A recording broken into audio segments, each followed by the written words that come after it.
Okay. Want to thank everyone for being here today.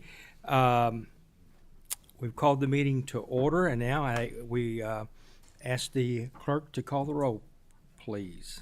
Senator Carpenter, Senator Caslin, Senator Embry, Senator Harper Angel, Senator Schickel, Senator Southworth, Senator Turner, Senator Webb, Senator Westerfield, Senator Wheeler, here. Representative Blanton, here. Representative Bowling, here.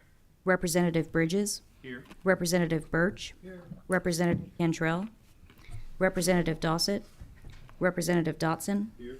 Representative Duplessis, here. Representative Flannery, here. Representative Fugate, Here. Representative Johnson, Here. Representative Kirk McCormick, here. Representative Marzian, here. Representative Miles, here. Representative Gibbons-Prunty, Representative Scott, Representative Stevenson, Representative Wesley, here. Representative White, Here. Co-Chair Smith, and Co-Chair Gooch. Here. Is Smith here? Oh. Yes. Okay, we do have a quorum. The next item on the agenda is approval of the minutes from the August 18th meeting.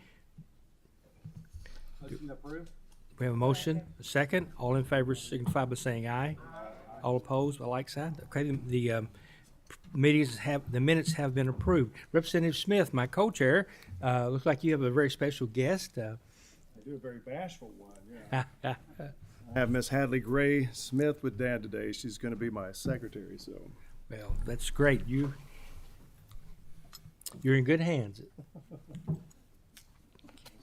Thank you. Today we're going to have a discussion on a topic that I think is very important to Kentucky. It's a discussion of the United States Supreme Court's decision in West Virginia versus the EPA. And so we have Clay Larkin. He's a partner with Denton's, Bingham, and Greenbaum law firm. And if you'd like to come to the table, the floor is yours.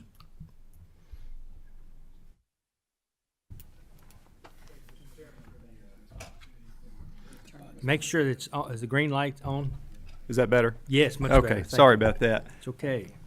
Thank you for the opportunity to address the committee today on what is an important decision from the United States Supreme Court in West Virginia versus EPA. And this case relates to U.S. EPA's authority to impose regulation on fossil fuel-fired power plants under the Clean Air Act. If you kind of want the main takeaway from this case in one sentence, there it is. The case was decided in June of this year. And in a 6-3 opinion, the Supreme Court of the United States held that EPA's Clean Power Plan was in excess of the agency's authority under the Clean Air Act, specifically that the EPA couldn't force states to shift their electricity generation from fossil fuels to other sources. The Clean Power Plan, which I know a lot of you have been tracking since its inception, was aimed at reducing greenhouse gas emissions, and EPA relied on Section 111D of the Clean Air Act in order to impose the Clean Power Plan. Under Section 111D, what EPA is authorized to do is adopt standards of performance, and those standards of performance must represent the best system of emission reduction that's been adequately demonstrated in an industry. In the Clean Power Plan, the EPA determined that the, quote, best system of emission reduction for coal-fired power plants was not a system of emission reduction as in something you could install on the stack or in the process, but rather was 3 building blocks. The first was to improve the heat rate of the coal-fired power plants, but EPA said that would never be enough to achieve the greenhouse gas reductions they wanted. So the meat of the plan was 2 additional building blocks. The first was generation shifting from coal-fired plants to natural gas-fired power plants. And the third was generation shifting further away from all fossil fuels to zero emission sources, and in this case primarily wind and solar. Then there was a complicated sort of equation whereby those building blocks were translated into limits, but the practical effect was that states that relied heavily on coal, natural gas, oil for their electricity could not comply with the plan without forcing units to shift from fossil fuels to zero emission sources. The Clean Power Plan, as proposed by the EPA, never went into effect. It was challenged by 27 states. It was challenged by a variety of industry groups. And in a very rare step, the United States Supreme Court issued a stay pending appeal, which kept the rule from ever taking effect in 2016.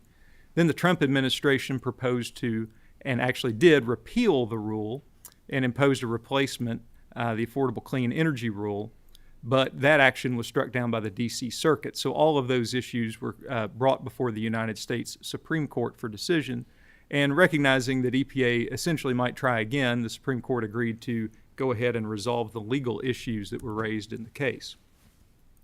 So EPA resolved the case in their decision in June. Chief Justice Roberts wrote the majority opinion, the controlling opinion, and he frames the issue here as whether or not the restructuring of the nation's overall mix of electricity generation to transition from 38% coal to 27% coal can be the best system of emission reduction, as that term meant in Section 111 of the Clean Air Act. And he held that no, it cannot. What the opinion relied upon, as the Supreme Court is increasingly doing, is something called the major question doctrine. And the major question doctrine is that when an agency comes out with a rule, remember, agencies only have the power that legislatures give them. When an agency comes out with a rule on a major question of vast economic or political significance, it must point to a clear statement from Congress showing that it has the power to do so. So here, of course, the issue of vast political and economic significance is how this country is going to generate electricity. And Congress, the EPA, could not point to any clear statement from Congress that it had that authority. As the Chief Justice put it, there was no statutory authority in the Clean Air Act for EPA to substantially restructure the American energy market. And it was important to note that prior to the Clean Power Plan, EPA had always assumed that the best system of emission reduction meant technology that you could apply at a particular source of air emissions. EPA had never claimed authority to require sources to completely shut down or convert themselves into some different type of source. EPA itself made statements at the time that it issued the Clean Power Plan where it said that the rule was really not about pollution control, but rather about forcing states to invest in renewable energy. And the context was very important to the Supreme Court as well. As many of you may remember, that prior to 2015, for several years, the U.S. Congress had bills introduced that would have imposed a cap-and-trade system on greenhouse gases, and would have had the effect of what the Clean Power Plan wanted to do, and Congress had consistently refused to pass such legislation. If any of you remember the statement from President Obama that, well, I don't have Congress, but I have a pen and a phone, this is one of the things he was talking about. Now, what is the impact of the decision? That's kind of what happened. So where are we now? Well, this decision, West Virginia versus EPA, really doesn't resolve policy issues around whether or not we're going to be able to rely on fossil fuels in those states like Kentucky where they provide affordable and reliable electricity. What it does do is it eliminates one possible option for EPA to force this generation shifting, right? EPA can't rely on Clean Air Act Section 111, probably can't rely on much of anything in the Clean Air Act to force sources to shift from one type of electricity generation to another. That being said, EPA clearly is undeterred. We do know that they are meeting with certain groups and asking for outside help on how to craft a more legally defensible greenhouse gas regulation under the Clean Air Act, but we don't know exactly what they propose to do at this time. I think rather than just focusing on what EPA is doing under the Clean Air Act CO2 regulation or greenhouse gas regulation directly, it's important to also recognize what they're doing under other statutory authority. You may have heard some about this, but currently I think one of the biggest risks to the fossil fuel-based power units in this state is what's known as the Good Neighbor Federal Implementation Plan. The Clean Air Act basically has a provision that says emissions from one set of states upwind can't impact downwind states. And EPA in this proposed federal implementation plan would impose limits on nitrous oxide or NOx emissions in states like Kentucky in order to reduce the amount of NOx in the ambient air in northeastern states. The EPA's decision that Kentucky is contributing to problems in the Northeast is essentially based on 2 air monitors that sit right next to an interstate highway in Connecticut.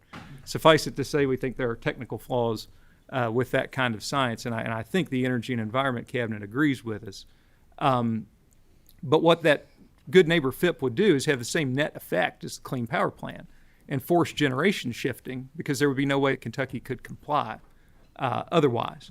And according to the Utility Information Exchange of Kentucky, this Good Neighbor FIP could result in an electricity shortfall of 2,600 megawatts here in Kentucky as early as 2026. That's pretty soon. So that's an issue that we really need to keep an eye on.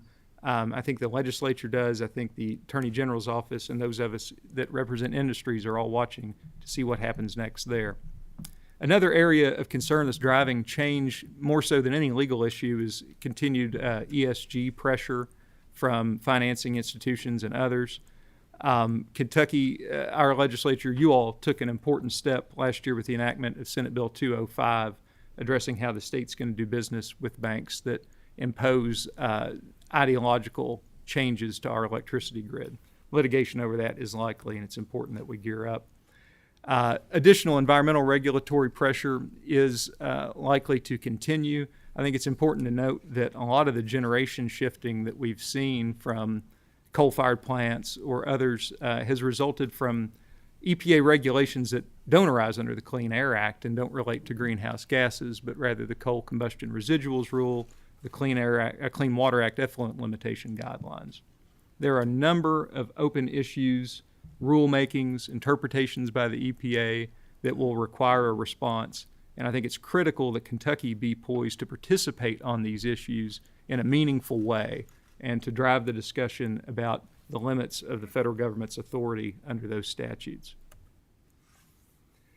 I would end on something of a positive note. I think one thing that the Clean Power Plan case, the West Virginia versus EPA case, has demonstrated to the U.S. EPA and others that want to force states in a particular direction with respect to electricity generation is that it may be easier to use a carrot rather than a stick, right? The attempt to do this through heavy-handed rulemaking was struck down by the Supreme Court, but with the Inflation Reduction Act and the other acts we've seen out of Congress sort of freeing up these federal funds, you're seeing the federal government moving more towards incentivizing other sources of energy and sort of creating an unlevel financial playing field. And that's probably going to be the biggest challenge, I think, for the General Assembly going forward on these issues is how do you take advantage of those opportunities where it's appropriate without putting ratepayers or citizens in a difficult position. I've listed 2 examples there where I think these federal funds could be helpful to Kentucky without doing anything to shift the way we generate electricity. You know, we're poised to produce uranium for the rest of the country to provide fuel to baseload power plants because we've got a source of that here in Paducah, and there's federal funding, and there's a company that's interested in doing that right now. That's a good example. We know that renewable energy, wherever it's deployed, is going to require rare earth minerals, and we think we can produce those here based upon our history of coal mining. So there are going to be opportunities, but we've got to be poised to fight back against overreach by the federal government, and I think this case from the U.S. Supreme Court and West Virginia EPA demonstrates that when we do that effectively, the Supreme Court will rein in overzealous federal rulemaking. So that's the end of my prepared remarks today. I'd be glad to answer any questions anyone might have. Do you have any questions?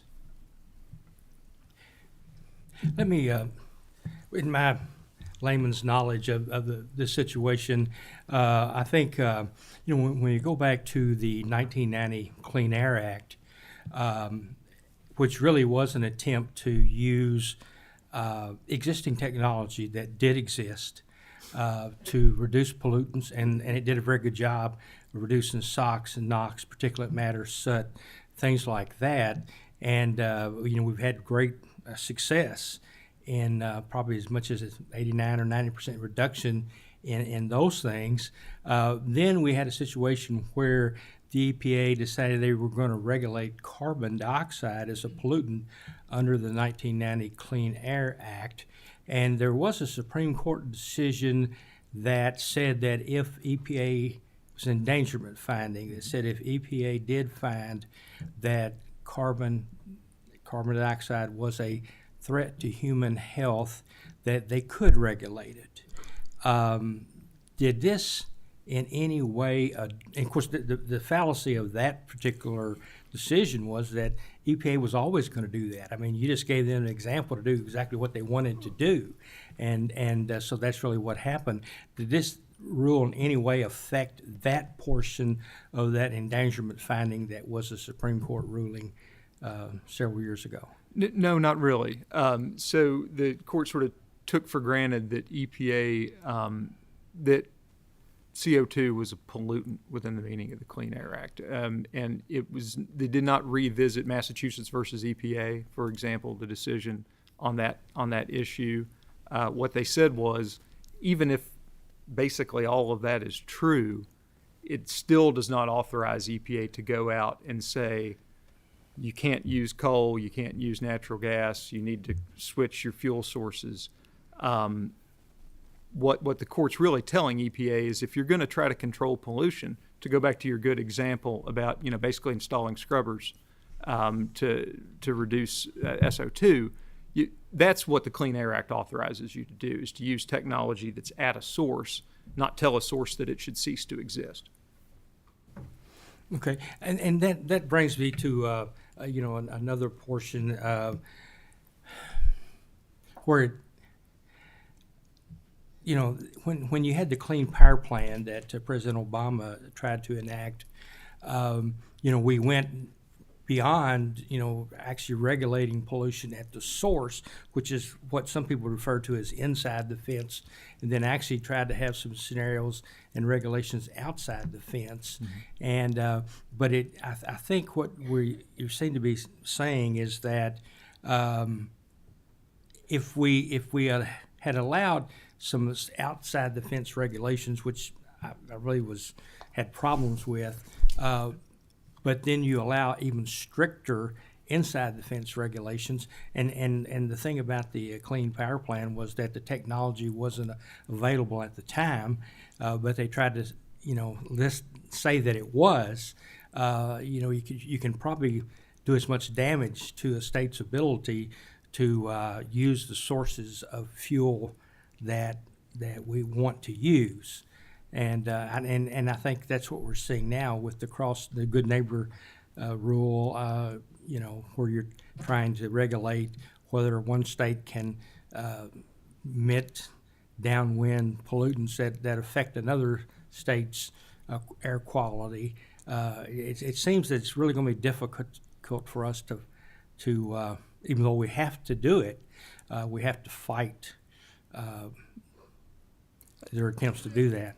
I totally agree with that, and dedicating the resources to that fight, that's a significant undertaking, but I think it's important.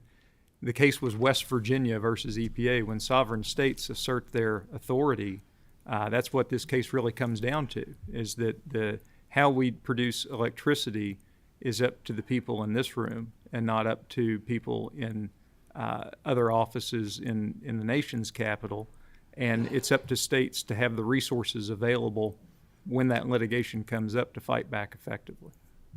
Well, I think Kentucky has seen that when you try to have a national one-size-fits-all legislation, regulations, or whatever, they're not going to be good for Kentucky. And so we've seen that already. Senator Webb has a question, I think. Mostly a comment, Mr. Chairman. I love this decision on many levels. I practiced some in federal agency law, and believe me, everybody was watching this decision. And I think I like the major rule doctrine, but I think it's a minor rule doctrine too. I think any time that an agency they need some kind of express or statutory authority by Congress. So I like the major question rule, but I think a minor question rule also comes into play on especially these issues. And I agree with the chairman. You know what, my notes, I wrote on my notes here as you were doing your presentation, which was a very good one, by the way, was at the source. You know, that was the intent of the law.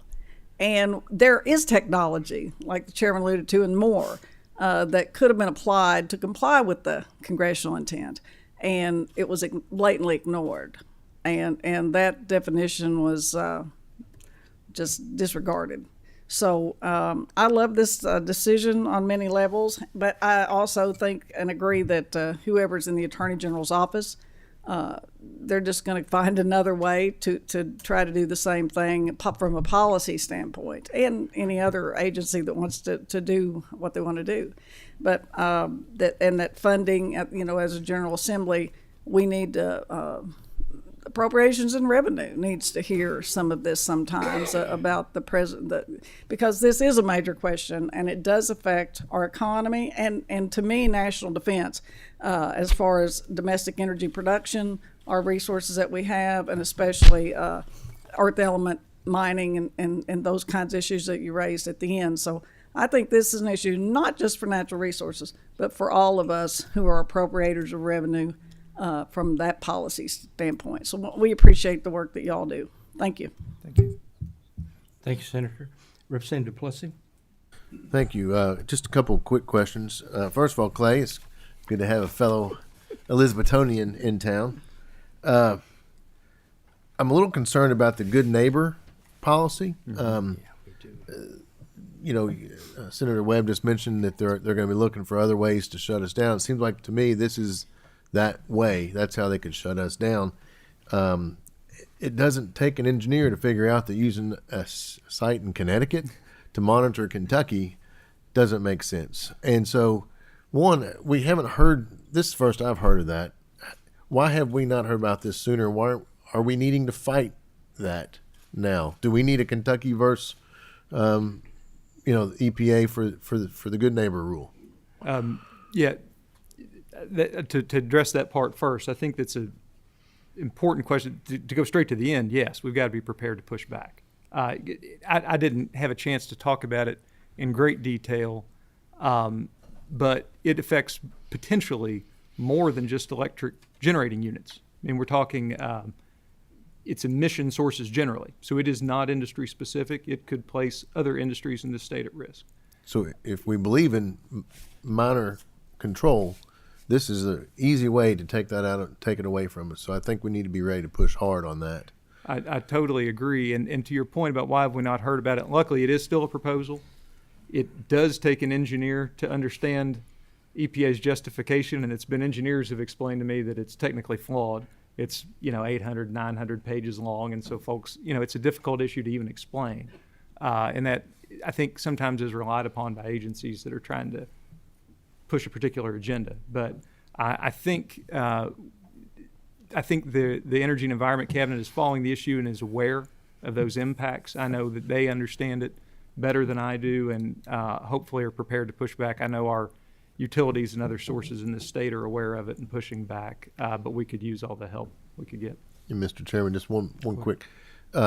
With West Virginia's victory, have we seen any impact on the closures or the scheduled closures of coal-based powered plants? I am trying to think of a unit. I'm not sure there's a specific unit in this state that has made a particular decision in response to that opinion. One of the nice things was, however, remember that rule never took effect because the Supreme Court issued that stay. And that goes back to the importance of pushing back in a well-organized, well-funded manner, was the piece of work that West Virginia was able to put in front of the U.S. Supreme Court to get the stay, something the Supreme Court had almost never done up until that time. It was because of some really good work on their part. There have been a lot of units announced closures. I mentioned over other EPA rules that have gotten further down the track too in recent years. We've had some units here regionally at least make decisions over the EPA's effluent limitation guidelines, for example. And it just became, we talked about the regulatory train wreck a lot about 10 years ago, where you would see those charts of all the different regulations that were hitting these coal-fired power plants, and the opponents of those facilities only have to win once, and the folks that are trying to keep them open have to win every time. Thank you, Clay, and thank you, Mr. Chairman. Thank you. Let me say that Senator Smith and I are members of the Southern States Energy Board, and we just came back from a meeting in Charleston, South Carolina, about 3 weeks ago, and we did pass a resolution unanimous among the 17 states, I think it is, that to push back against and to state our opposition to the good neighbor rule. So, yes, Representative Smith. Yeah, I just want to add for some of the members that may not be in the fossil fuels, that may not be a mix of your district, but for many of us, we will see the EPA take on a position that is not based upon any law given to them by the state or by the federal government, to the point that it's just silly to look at. But nonetheless, a business in your community will have to lawyer up and begin to fight them, and it can hold up their permitting process. And the whole process comes to a halt, and men and women lose their job at Christmas for silly stuff that happens that there's no legal standing for. And then as it finally works its way down, after thousands and literally millions of dollars have been spent, they just drop the case altogether. And it goes in, and even those victories are hollow because you've already spent or shut down your coal, lost a lot of the market, lost a lot of your good employees. So it is a game that has been played constantly back and forth with these agencies. If you're a newer member in here, I will promise you, if you're here long enough, you're going to have this happen in your district. And you'll feel helpless in it because there's nothing you can do. You have a company that is being penalized by law that doesn't exist before a position that the EPA has decided that that's what they're going to stake their claim on. I think there should be some penalty in effect that when they do this, that they should have to go back and reimburse this company the loss of the market share that they had, the employees that they lost. Because if there's no punishment for them, they're going to do what they've done for the last decade, and they're going to continue to drive out any industry they have a distaste for. And I think that this country is better than that. America's has been a shining light across the globe for opportunity here and doing things that other countries just simply can't do because we've had the power to do it. And up until just recently, we've lost that edge.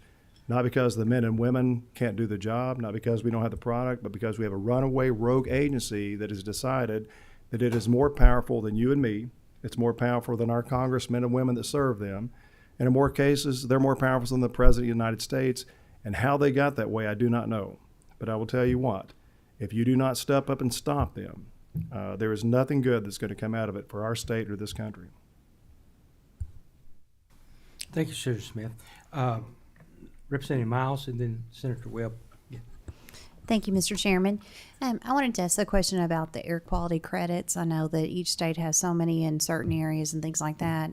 One specific area that comes to mind, Hancock County has a lot of industrial in that area, and is there an accurate, up-to-date, any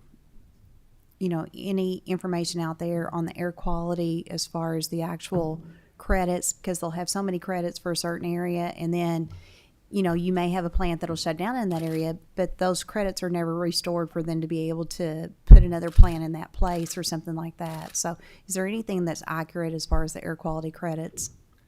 Yeah, there's certainly a lag there, right? And that probably needs to be better addressed by the agencies. And it's pollutant specific, so I would probably need to know a little bit more about the particular issue. But I think working with the Energy and Environment Cabinet, their Division for Air Quality will know the answer to that question for a particular county, a particular situation. And maybe if we could follow up on what the specific one is in your district, we could probably answer that for you.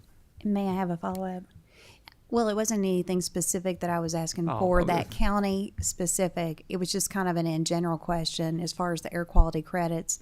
I know as far as whenever we talk about good neighbor, the air that would go from one way to another, because I think that's probably one of the biggest debates we have as far as if another country's building coal-fired plants and our government's shutting ours down, then have we accomplished anything as far as globally, as far as that goes? So I guess it's more along the lines of within our rim, if we're doing our air quality credits in our area, making sure that that's the most feasible. So it wasn't a specific, it was just kind of an in general on how we prevent or discourage that lag if there are credits for a certain amount that can be for the error in that area, then how do we need to make sure that that's expedited to Right. use the best quality in our area? And it probably comes down simply to advocating with the agency, and I think Senator Smith hit on it. It's sometimes that's a very, very difficult task when, the agency can move pretty quickly in advancing its agenda sometimes, and then sometimes doing the more run-of-the-mill, statutorily authorized or required activities can be a little slower, and it just requires constant diligence and advocacy at the end of the day to make sure they do what they're supposed to do. Thank you. Senator Webb? Just to go back to a question that was raised earlier, when it comes to impact, it's too late for a lot of our generators because they're gone. We shut them down, packed them up. But I think what impact you'll see with decisions such as this is maybe a delay in the phase out for those existing plants that will provide some hope for additional coal production and the need for additional coal production. And that's because it's too late for many. But for those plants that are still in existence, I think you'll see a delayed phase out. That's some of the conversations that I'm hearing nationally, and that's what we hope for. And I think that's a really good comment I think you said internationally there at the end. At some point, the lights have to stay on as you shift to other sources. And the base load power that we have here ensures reliability and resiliency. And at some point, we've had enough shutdowns that the units we have, we really can't lose. I mean, we're already looking at a potential shortfall, which I never thought I would say in this state, but that's where we are. So thank you for that. Representative Birch, did you have a question? A comment?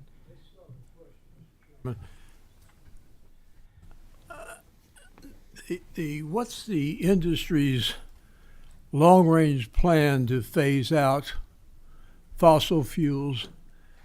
I can remember, I have never in my lifetime, which has been a long one, ever been able not to turn the light switch on. It comes on. But when I went to visit my relatives who lived in what we call the country, they still had the kerosene lamps, the outdoor privies and all this kind of stuff, and they existed. And in Louisville, while we were burning coal and wood and stuff like that, in the wintertime, you couldn't even see 3 feet in front of you till these agencies came along and made them clean it up. Now, what is the industry doing? I know some industries are gradually switching to using the air and different things in order to create electricity. But what is the long-range plan by the industry itself? Because eventually it's going to be gone.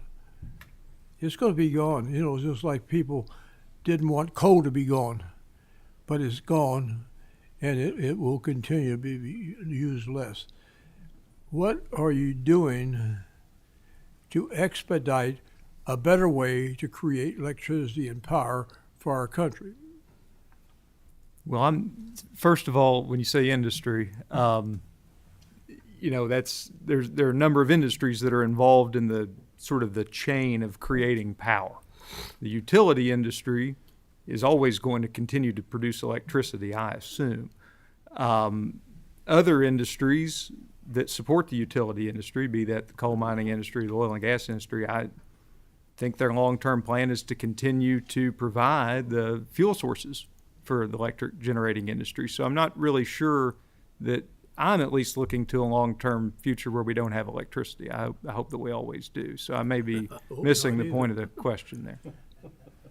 But, there's one thing. If a state like California didn't push through to get rid of automobiles that use the internal combustion engine and switch to electric cars, do you think the industry would be moving as fast as it is right now unless they were forced to do it?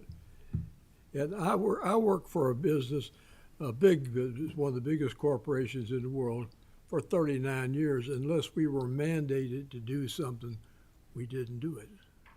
So unless there's more pressure put on on the power companies. They're not going to move any.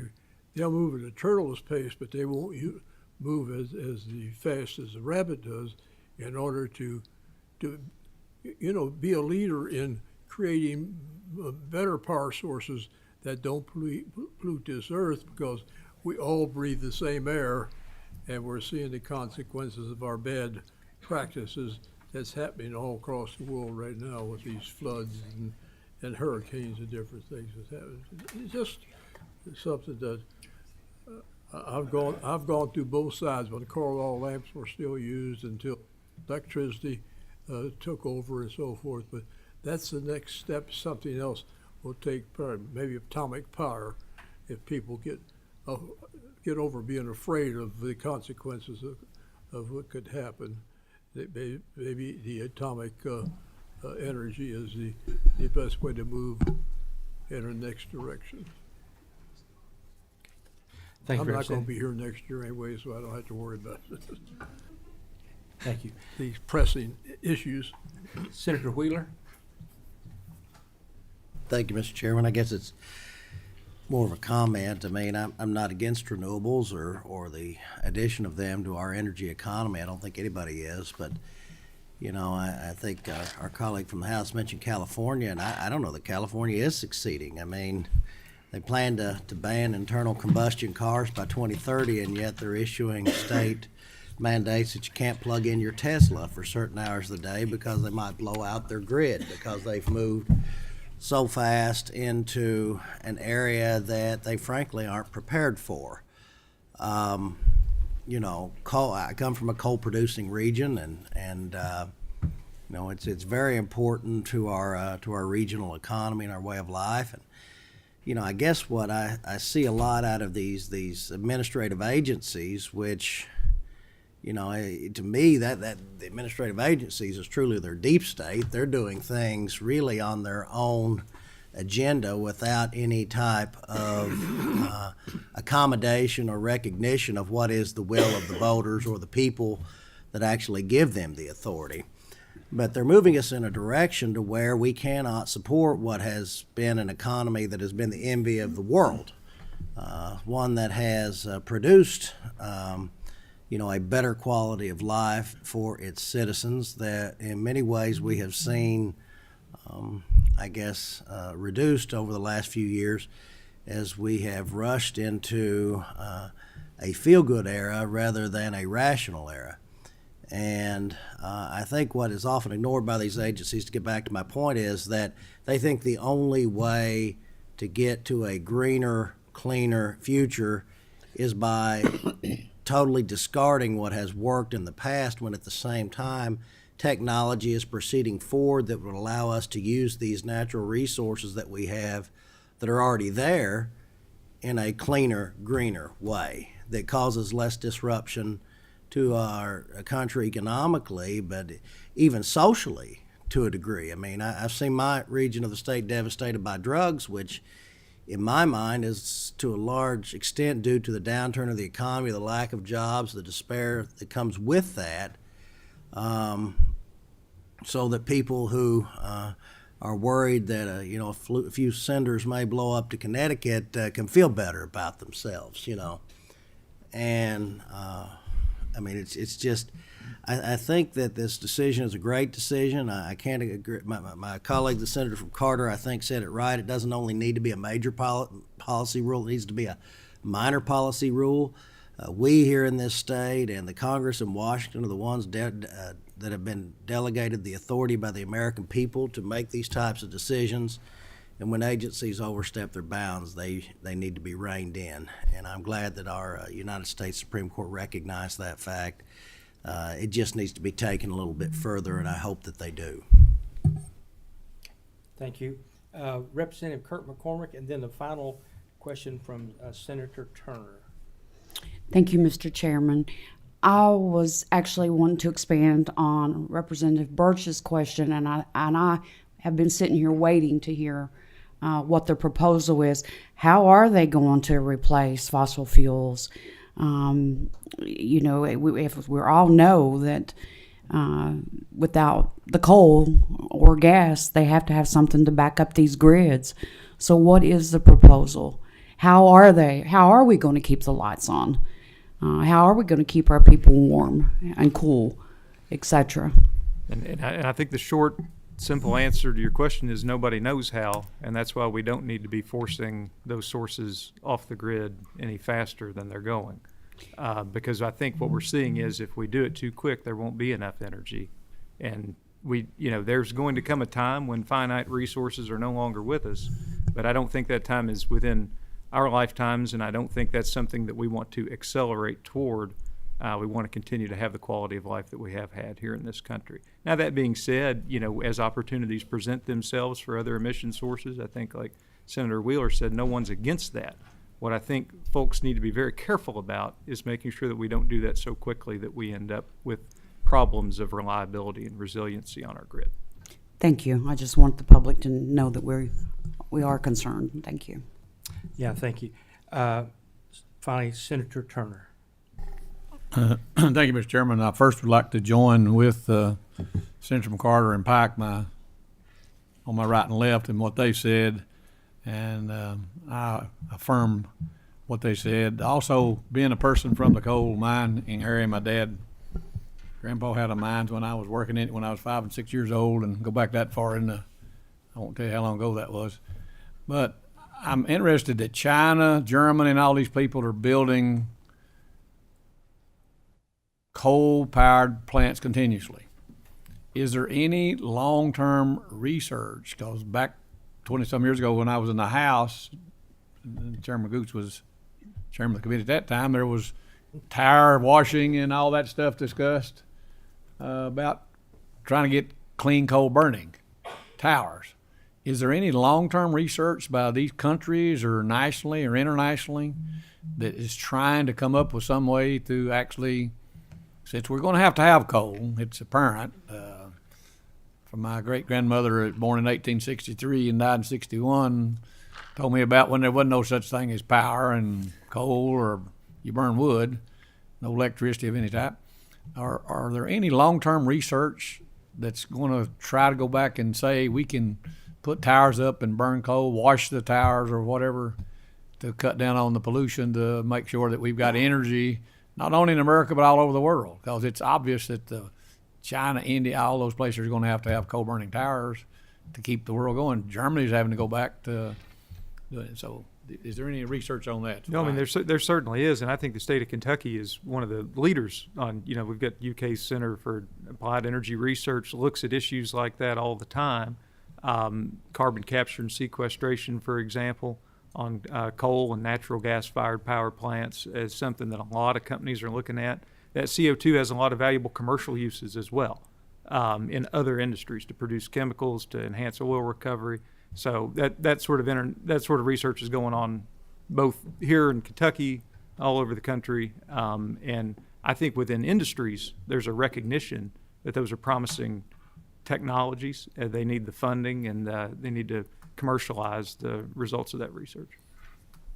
Go ahead. Thank you, Mr. Chairman. And we heard before about this nuclear plan that's been talked about. Is there any more discussion about that presently, or we need to hear anything about that? The issue that I talked about would not be creating a power plant here in Kentucky, but rather using the uranium that already exists. But yes, those discussions are very active at the moment. There is a company that has the necessary sort of authorizations to move forward with that project, and is intending to do so.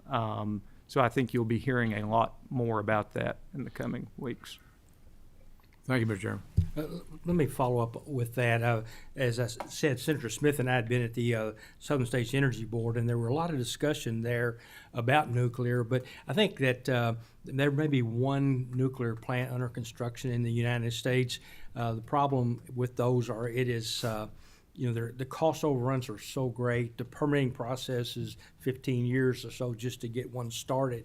There probably will not be any large-scale nuclear facilities built in this country, but what does look promising are the small-scale nuclear reactors where you can maybe even string a couple of them together. You know, they're not portable, but they're almost that way, where you can move them into an area. They don't take a lot of surface area. And there's some real potential for the small-scale nuclear reactors. There's probably more research being done on, the fuel rods. In Europe, they reuse those. They come in and do a lot of reconditioning of those and reuse them. So, so there is a lot of talk with that, and I think that at least that nuclear power is carbon-free as far as emissions. It's not pollutant free because of the life of the fuel cells or whatever. But I can tell you that wind and solar are not green sources of energy either. So when you consider land mass, which I think you have to, everything I've seen lately is that even a solar facility probably takes from 5 to 10 acres per megawatt. And so when you consider the land use and how much land it takes to have any type of large scale solar facilities that produce enough megawatts, that land use has to be environmental concern as well, as it does the damage to the environment, birds, tortoises, or whatever, and the same thing with windmills as well. So there really are no truly clean green sources for energy, in my opinion. But I just did want to mention that. Thank you so much. Your presentation has been very good, and we've had a lot of good questions, and I think it's been a very good discussion. So thank you for being here. Thank you. And finally, we want to have some discussion on the impact of the West Virginian Environmental Protection Agency on the Office of the Attorney General. So I think we have a couple of people here that would be, please identify yourself for the record, and appreciate you being here today, and the floor is yours. Thank you, Mr. Chairman. My name is Blake Christopher. I'm the Deputy General Counsel and Director of Legal Policy for the Office of the Attorney General. And I will let these gentlemen introduce themselves. Before I do, though, I do want to note there was a lot of conversation about the good neighbor provision of the Clean Air Act. And I do want to note, just for the interest of the body, that the Attorney General's office, along with 13 other state AGs, filed a comment letter opposing what we call the transport rule. And so what was discussed today, there was a 14 state coalition to the EPA and earlier this year, where we vehemently opposed the effects of the good neighbor provision as it was applied under the transport rule. So I just want to note that for the body, and then I'll let these gentlemen introduce themselves. And thank you. Good afternoon, Mr. Chairman. I'm Victor Maddox. I'm the Deputy Attorney General to Attorney General Cameron. John, you want Mr. Chairman, good afternoon. I'm John Horn. I'm the Executive Director for the Office of Rate Intervention for the Attorney General's Office. We appreciate the opportunity to sort of give you an overview of what we've been doing in this area, the area of environmental regulations and something we call environment, social, and government, or ESG, sort of investing concepts. I'm just going to give you a sort of a sense of the major initiatives we've had in the last 18 months or so, and then I'll let John, who is, I think, our expert on power generation and heads up our Office of Rate Intervention, tell you what's going on in that area.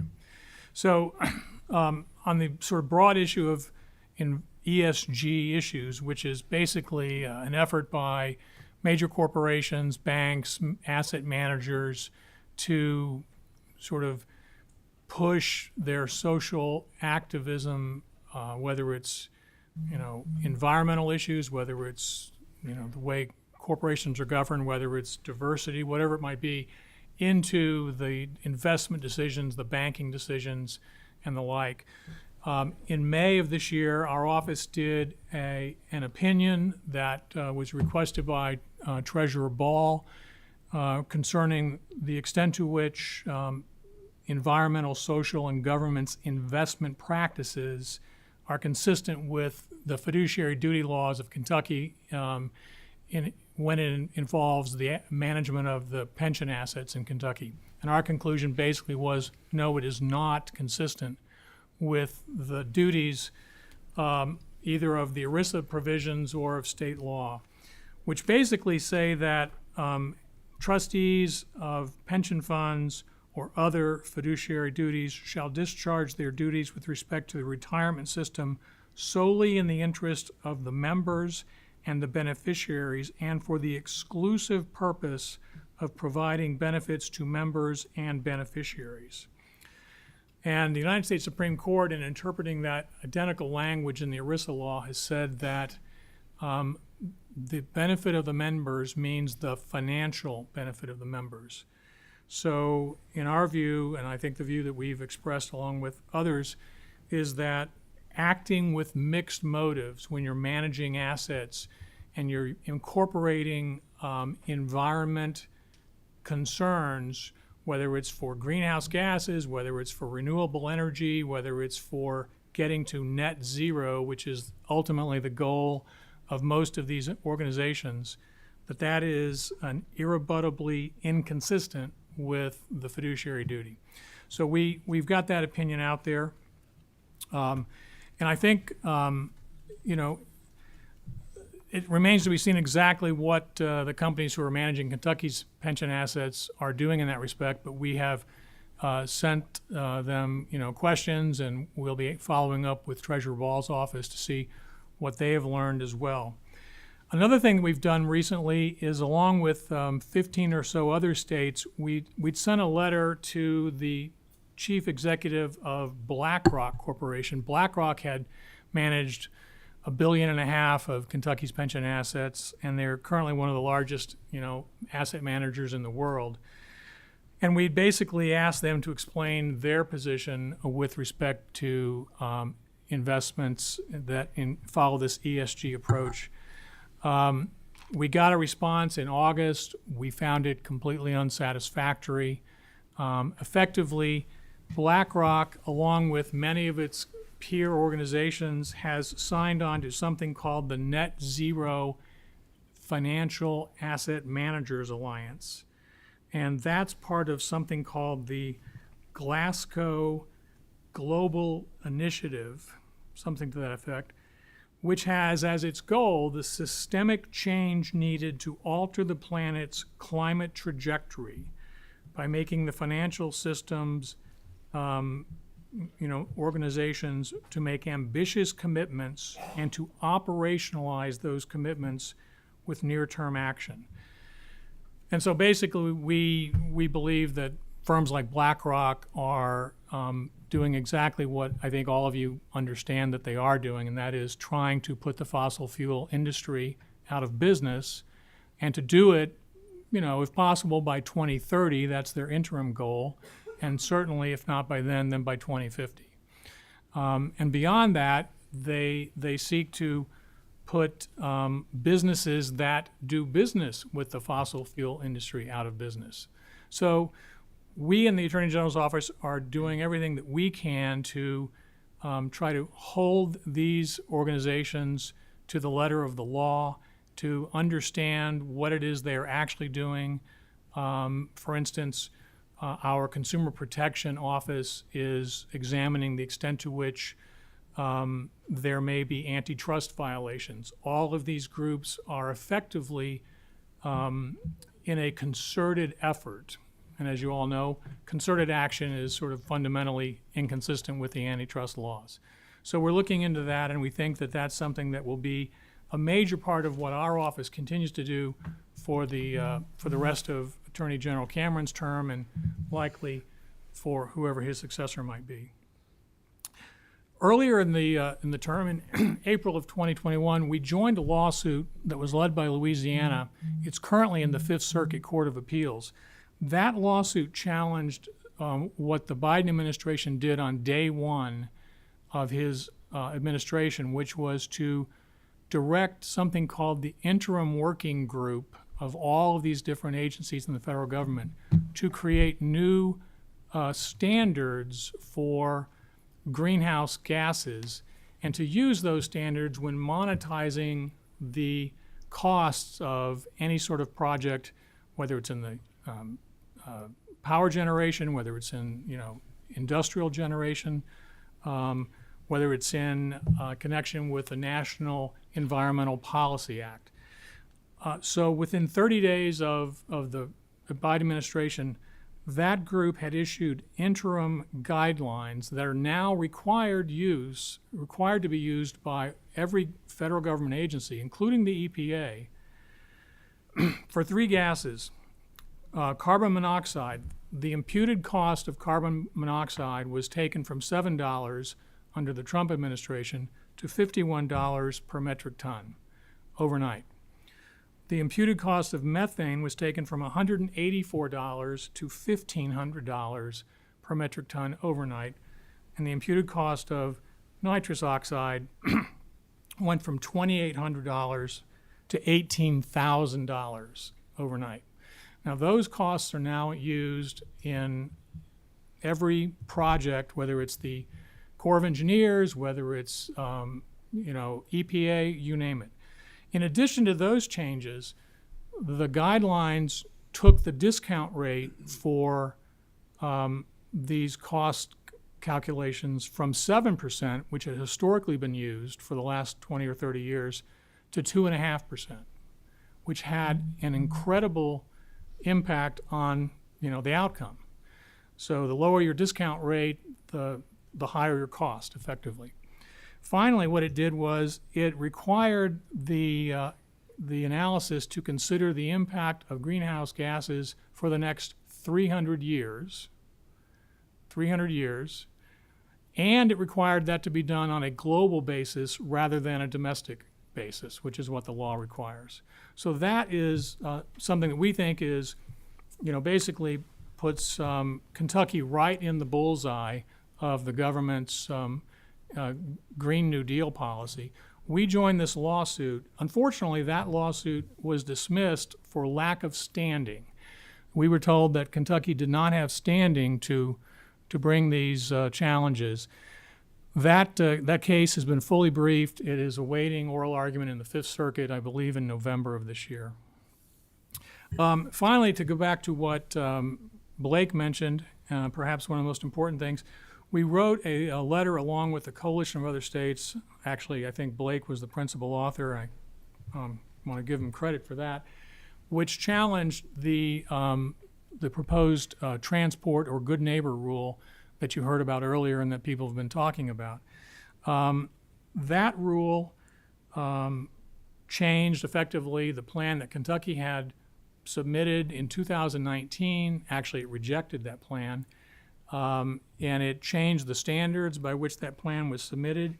It effectively would require 15% reductions in nitrous oxide by 2023, that's next year, 43% by 2026, if I'm not mistaken. Pretty dramatic. And all of this, as Clay Larkin said earlier, is based on the fact that in Connecticut, there are a couple of monitoring stations that the EPA believes demonstrate that Kentucky will contribute 1% of Connecticut's non-attainment status. So that's a pretty dramatic, change. The other thing that proposed rule does, and again, it's a proposed rule, is it for the first time includes non-electric generation units in the calculations. So it now applies, it would apply to all manner of industries: glass, cement, natural gas, steel, aluminum, you name it. So it's a dramatic change. The question was raised, what are we going to do about that? Obviously, we're waiting for the final rule. We expect that final rule reasonably soon, and obviously we will study it. It will not surprise me if our office is part of a multi-state coalition of attorneys general to challenge the rule as a violation of the Administrative Procedure Act, among other things. Finally, I'll just point out that earlier in the year, it was last year, I guess, we submitted a similar set of comments concerning the national air quality standards that EPA had changed, and that was another major effort that our office is undertaking. I'll just leave you with this. going back to the EPA versus West Virginia versus EPA case, the day before that decision came out, the EPA was present at the Aspen Institute in Colorado, and they said effectively they didn't really care what the result in that opinion was, because the EPA has an entire suite of tools that they will use to achieve their climate change agenda. And I think we've heard about some of that today. We're trying in our office to do everything that we can to stay abreast of those efforts, to monitor them, and along with our, similarly situated states, do everything we can to push back. Because ultimately, I think, as Senator Wheeler said, it's this body that has authority for making the decisions about how Kentucky's generation of electricity will go forward, what its mix of electric vehicles might be. Ultimately, this comes down to a question of federalism. And, it's one of our principal goals is to protect the relationship between the Commonwealth of Kentucky and the federal government. So with that, I'll turn it over to John. Well, before we do that, Sure. I think we're glad to have Representative Nemus here today. Do you have a question, Representative? Yes, Mr. Chairman, thank you. My question is concerning ESG. Is Kentucky law what it ought to be to protect our taxpayers and pension beneficiaries? And if not, are there suggestions on how we can improve it? I think that's a good question, Representative Nemus. Our opinion drew on existing Kentucky statutory law regarding fiduciary duties. I think those laws were largely drafted without regard to the whole concept of environment, social or governance, thinking. That whole concept really came out of, I think, the early 80s. Initially, it was called socially responsible investing, and now it's been relabeled ESG. So is it what it should be? Probably not. Am I prepared to give you specific recommendations today for how to change it? Unfortunately, no. But it's something that I'll take back and we'll give some thought to. Thank you, Mr. Chairman. I think that's certainly something we ought to take up this coming session. Well, I think so. And I think that's the type of thing we have to know when we know that we're dealing with a totally lawless administration in Washington, D.C., that really cares about their agenda before any law or effects that it has on the citizenry that they supposed to represent. So thank you. Go ahead and proceed, please. I just want to add something real quick for Vic and John. We mentioned before that the EPA had said something along the lines that regardless of what happens in West Virginia v. EPA, they had tools in the toolbox that were left. And one of those, as we've seen, was through this use of the good neighbor provision, right, to limit what Kentucky can do under with its energy plan under the auspices of Kentucky's emissions are affecting what's happening in downwind states, right?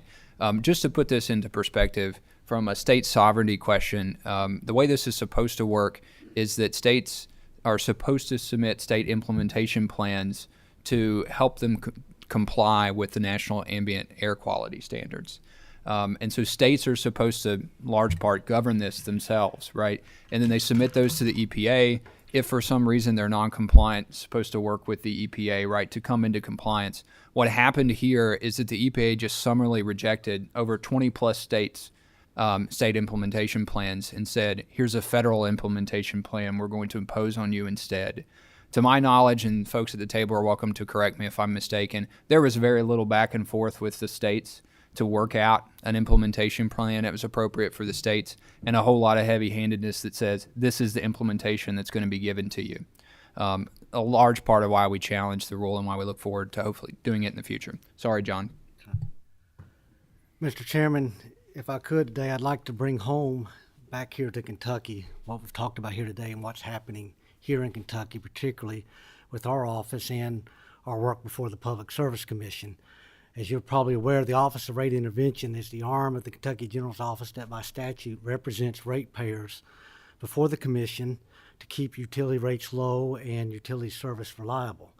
Since General Cameron took office in 2019, we have intervened in all major rate cases and generation planning cases involving Kentucky utilities at the Commission. If you review our filings at the Commission, you will find that we have made a concerted effort to remind the Commission of the importance of not just finding the least cost electricity, but also maintaining the reliability of Kentucky's electricity grid. We have constantly advocated that Kentucky utilities should follow an all of the above approach to energy generation and procurement that recognizes the important role fossil fuels play in maintaining a reliable grid. Fossil fuels should be utilized to their fullest potential because they are the backbone of reliable generation.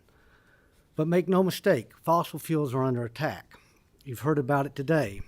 In the Biden administration agenda, their approach is multifaceted. It's not just about EPA, which makes it harder for coal and gas plants to operate. It's the Federal Energy Regulatory Commission's new rule on transmission that will put a large cost on ratepayers to revise and redo the transmission lines across the country in order to make renewable generation able to function on the grid. The Department of Interior is limitations on oil and gas production and leasing. The Department of Energy's loan program officers assisting only renewables, and the massive subsidies from renewable energies, including those offered under the so-called Inflation Reduction Act. But the federal government's not alone. Other states are advocating for renewable energy and for the decreased use of fossil fuels, with carbon reduction goals by various years in their targets. These states advance their goals through their own legislation and through their own state administrations and respective commissions. Going forward, Kentucky's Public Service Commission will play an important role in determining how Kentucky responds to these advancements of carbon-free policies. Currently, our office and the Kentucky Industrial Utility Customers, a group that represents large industries here in Kentucky, are the only advocates before the Commission actively and consistently promoting an all-of-the-above approach to energy generation in Kentucky. We are not the only voices the Commission hears. In every major rate and generation planning case, the Commission takes testimony and hears arguments from a number of interested stakeholders. Renewable and energy advocates are well represented in cases before the Commission, advocating for carbon-free policies and require the building and expansion of renewable energy generating sources. Corporations also intervene, with some advocating for more renewable generation to allow them to meet corporate renewable energy goals. Beyond the interveners, many utilities themselves have their own renewable energy goals, and Kentucky's for-profit utilities have parent companies committing to their shareholders that they will achieve net zero emissions by a certain date. Utilities, through ESG pressures, are abandoning thermal generation, coal, gas, and nuclear in favor of renewables, primarily wind and solar, which are intermittent resources. Reliability, it seems, is an afterthought. Our office has argued that these corporate policies are at odds with the statutory scheme in Kentucky, which requires utilities to engage in generation planning that results in the least cost for ratepayers and is also reliable. The General Assembly sets the policy of the Commonwealth. The PSC must make decisions consistent with that law. The PSC will, because of their decisions, affect greatly Kentucky's energy policy within the confines of the law, based on the arguments and testimony put before it. If our statutes are unclear about what Kentucky's energy policy is, then the opportunity exists for the PSC and other executive agencies to determine that policy that could be shaped by other influences. We are concerned that this rush to renewables through this national policy that favors an all-out energy transition away from fossil fuels will have a major impact on Kentucky ratepayers, residential and industry ratepayers alike. A sound energy policy should be based in reality, an all-of-above approach that seeks to utilize the most affordable and reliable energy sources. Inflation is at a 40-year high, and because energy is needed for everything that is fabricated, grown, operated, or moved, the cost of energy is one of the biggest, if not the biggest, contributors to inflation. Should the General Assembly decide to take further steps that it is necessary to set the policy for the Commonwealth on these important issues, our office stands ready to assist in any way we can. We appreciate the opportunity to be here before you today and be happy to answer any questions members might have. Thank you, Mr. Chairman. Thank you. Let me say that I really appreciate the role of the Office of the Attorney General in the rate intervention, but more specifically, understanding what the real issues are and advocating not just at that particular hearing, but even before. And I know that I've said this several times that, you always have all these groups out there that want to come in at a rate hearing and claim to be advocates of the consumer, and quite frankly, they're frauds. They all are frauds pretty much, because they don't say anything about the policies that are implemented that are going to cause the rates to go up, but then they want to come into the rate hearing and actually say, oh, we're here to try to intercede on behalf of the consumer. And that's why I've called them out several times as being frauds, and I thank you for what you're doing along that line. So, Representative Blanton. Thank you, Mr. Chairman. Quick question and some comments. You mentioned an investment firm being a part of the net zero group, and essentially they're trying to extort other investors and companies from doing business with any group or company that has any dealings with people within the fossil fuel industry. Is that accurate? I'm not sure I could use the word extort, but certainly Strong arm? maybe that's a better word. Certainly direct and influence. Yeah. I know. I mean, we got federal laws called RICO acts, and we got things called conspiracy.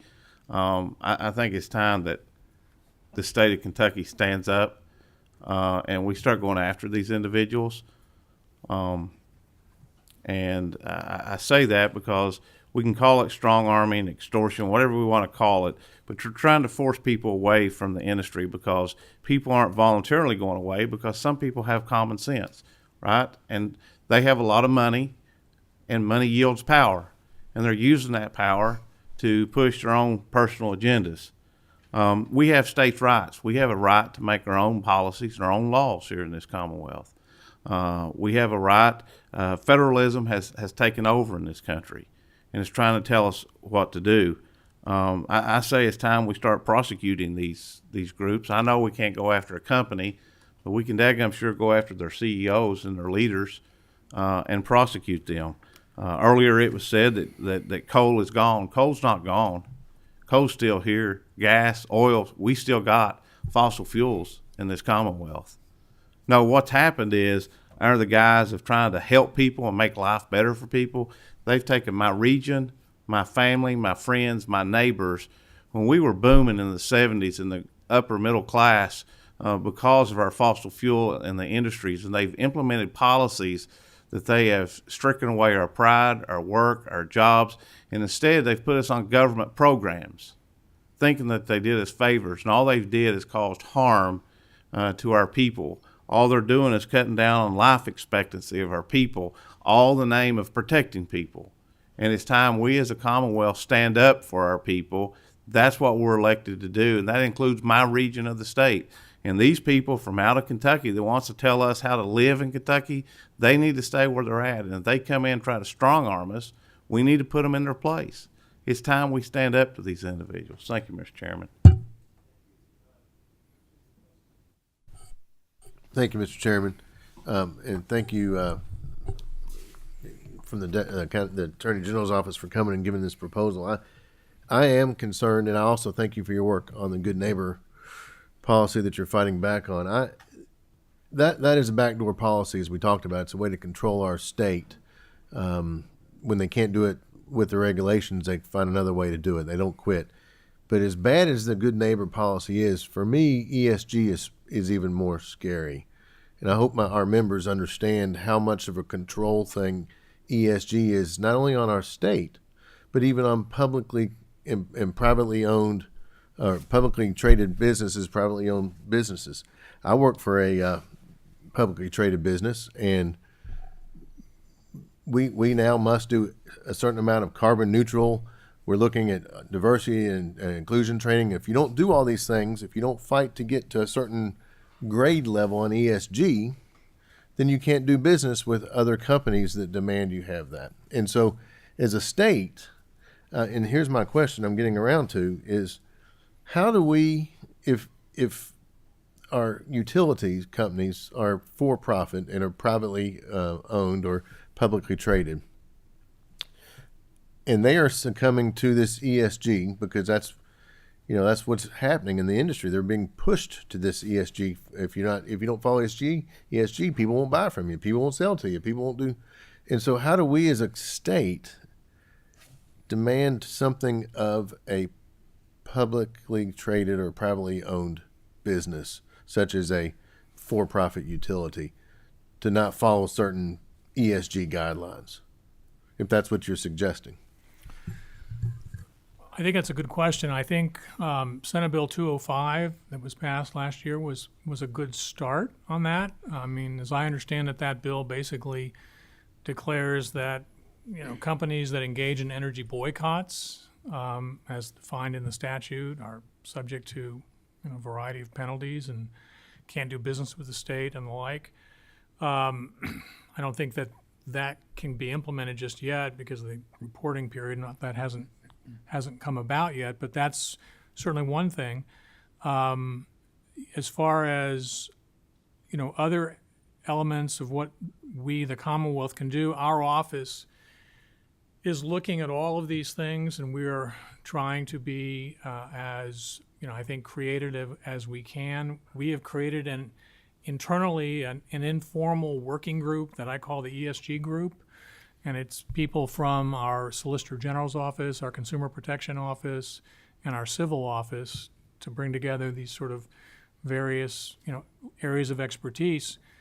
We are, engaged in a variety of things that I can't really disclose right now, but I think very soon there will be, more aspects of our ESG efforts that will be public. And, it's an effort that I think, we certainly appreciate the General Assembly's support on, and it's one that we think is, I've told our office, I think General Cameron agrees, that it's one of the issues that's going to be at, the top of everyone's concern for the next decade. Because, as Representative Bland said, it's an assault on, entire regions of the state and the way of life of, entire communities. We have 300 billion tons of coal that, provides cheap and reliable energy. Earlier in the day, I think we submitted some material that's directly from the EPA's website, maybe in your materials, and it demonstrates that from 1970, when the EPA was created, until 2017, GDP in the United States increased 262%, and the emissions of the six sort of main, pollutants that are measured dropped by 73%. And that was all done with technology. It wasn't done with a transition from fossil fuels to, renewable energy, because there wasn't any clean power plan, there wasn't any new transport rule. There wasn't any meaningful EPA regulation of carbon dioxide in that 40-year period. So, I think that we continue to look for ways to push back. When the federal government oversteps its bounds, we're going to do everything that we can to hold them accountable. And, as to emphasize what John was suggesting as far as utilities go, it's the legislature that sets our policy for how quickly we will, adopt renewables, to what extent there will be incentives, to what extent there will be disincentives for moving away from other fuels. And, I think it's our view that that policy could be strengthened in our statutes. Would you agree, John? I would agree. Obviously, the opportunity, if you think about it, they want to go from all fossil fuels to all renewables. Well, in Kentucky, if conservatively, it's 90% of our electricity is from fossil fuels, from natural gas and oil. And just think, and there is a economic, engineering, physics reality to taking 90% of something, and particularly 90% of your electric grid, and suddenly flipping it to something else. And that reality does not seem to come into play or come into focus with a lot of people that are advocating these policies. But the reality of it is we're going to be as as Senator Wheeler was talking about earlier, we're going to be like California. It hasn't been very successful out there in what they're doing. They're having blackouts or rolling blackouts or threats of rolling blackouts all the time. And that's exactly what the slippery slope that we are on as a country. If we headlong go into these renewables and just demand that it happen without doing it in a sensible way, and realize that there's a room for renewables, there's room for fossil fuels, there's room for nuclear. All of that makes for a reliable electric grid. And having that is what's paramount to a thriving economy. If you don't have energy, if you don't have reliable energy, you don't have a good economy. And as like I talked about before, when you raise the cost of energy, you raise the cost of everything else, and that is why you have the inflation that you do.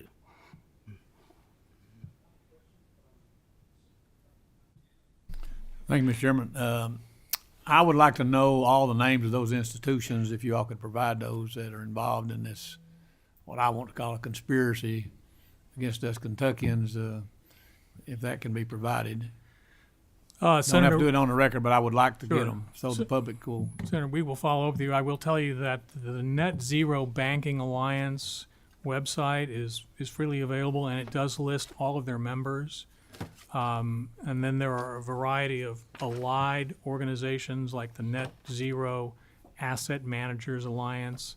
All of them are under this Glasgow organization, but we can follow up with your office. I appreciate that. And second thing, more of a statement.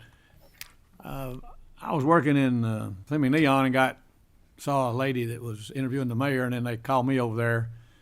And the question came up about the coal industry and trying to blame it basically on the flood.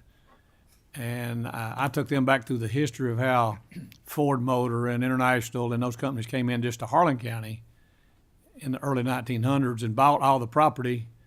And I said, they owned the public. They had the little stores that you had to use their money to buy. They never did put water lines, sewer lines. I said, you know who benefited from it? All of America. World War II, U.S. Steel produced 1 million tons of coal in one 24-hour shift. World War II benefited from it. The whole America did. They shipped coal all over the country. She had no idea. She's doing a program for the U.S. government. Asked me about what I thought about, well, that rain was caused by the coal industry, basically. And I said, well, most rain comes from God, as I understand the Bible. It doesn't come from the coal industry. And I said, but if you dropped 11 inches of water in San Francisco, where Nancy lives or where Joe Biden lives, or in Lexington, Kentucky, it's going to get flooded just like it did in eastern Kentucky. It can't stand it. So I really want to know who this organization is so that they get a grasp of what the public can come back and say, we don't need to do business with you, and maybe we need to do legislation that says if you're doing that to Kentucky, our universities and our government agencies don't need to be doing business with you. So thank you, Mr. Chairman. Thank you.